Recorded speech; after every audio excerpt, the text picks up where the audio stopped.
Os mortos continuam no mundo espiritual, com as dores e os sofrimentos no momento em que morreram. E isso se dá porque o mundo espiritual é a continuação do mundo material. Por tal motivo, especialmente os suicidas se arrependem profundamente. Pelo mesmo motivo, mesmo que se trate de uma pessoa realmente bondosa, se a morte ocorre em meio a sofrimentos, o espírito vai para o plano intermediário ou para o inferno. Quem era solitário antes de morrer, continua solitário no mundo espiritual. Quem não tinha sorte, continua desafortunado. Contudo, há casos em que ocorre o inverso. Por exemplo, aqueles que enriqueceram à custa do sofrimento alheio, por serem avarentos e por praticarem atos ilícitos, ao irem para o mundo espiritual, devido ao pecado cometido, ficam paupérrimos e se arrependem profundamente. Ao contrário, pessoas que, no mundo material, despenderam seus recursos para o bem do próximo e da humanidade e somaram atos meritórios, tornam-se prósperas e felizes no mundo espiritual. Pode acontecer também o seguinte: mesmo pessoas que aparentem ser maravilhosas enquanto vivem neste mundo, poucos meses ou um ano depois da passagem para o mundo espiritual, ficam com um semblante de acordo com seu verdadeiro sono.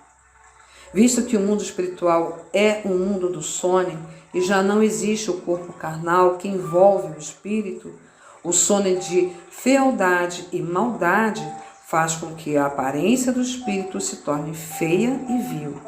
Já o semblante daquele que somou atos meritórios torna-se belo e virtuoso. Podem assim compreender como o mundo espiritual é diferente do mundo material e o quanto ele é realmente justo e imparcial. Pelo exposto, devem compreender que, embora esteja enfrentando o maior dos sofrimentos, o ser humano jamais deve cometer suicídio.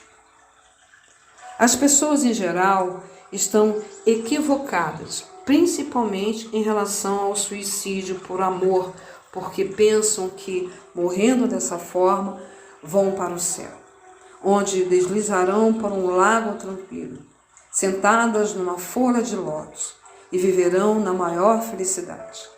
Contudo, isso é um grande engano. Vou explicar com mais detalhes. Quando um homem e uma mulher se suicidam abraçados, os espíritos de ambos, ao entrarem no mundo espiritual, ficam grudados um ao outro sem poder separar-se, sujeitos a grandes incômodos. Pelo fato de expor essa situação vergonhosa aos demais espíritos, não é pequeno o arrependimento. Nos demais casos de suicídio duplo por amor, o casal geralmente fica colado, por exemplo, costa com costa ou barriga com costa, de acordo com o sono e a atitude do momento da morte.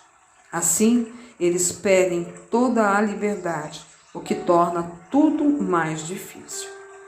Os espíritos daqueles que durante a vida tiveram relacionamentos pervertidos ao extremo, como por exemplo o incesto, além de ficarem grudados, se um fica de pé, o outro fica com a cabeça para baixo, de modo que o sofrimento e o transtorno estão além da imaginação. Quando se trata de relações imorais de sacerdotes, educadores e de outras pessoas que devem dar exemplo às demais, evidentemente, a pena é mais pesada que a dos outros. Por Meixo Sama, Alicerce do Paraíso, volume 2.